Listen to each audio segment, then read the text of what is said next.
This is Todd Ponsky from the Journal of Pediatric Surgery, and here's your 2-minute review.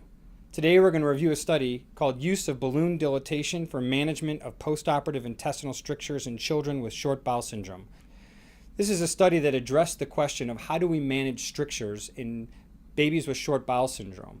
Traditionally, we resect these strictures, which leaves them with even shorter bowel. And is there a role for balloon dilatation? So, reviewing this article with us is Dr. Courtney Paisano, who is a second-year general surgery resident, soon to be a research fellow at Nationwide Children's Hospital in Columbus. Courtney, tell us about the study.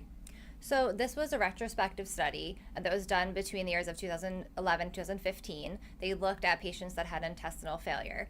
So the mean age of the children they looked at was 4.4 months. And what they did was they used a less invasive way to treat these strictures. So they used balloon dilatation in 6 different strictures. So it was 5 patients and 6 strictures. So one patient had 2 different strictures. And they found that in 4 out of the 6, or 67% of these patients, the balloon dilatation actually solved the problem of the stricture, and they followed the patients out for 3 years with no return of the stricture. Okay, and what about the other 2 that didn't succeed? So they did have one of the failures, which was a perforation. It was a contained perforation that did not require surgery, but did have to be treated with antibiotics. Okay, all right, so what were your thoughts of the study?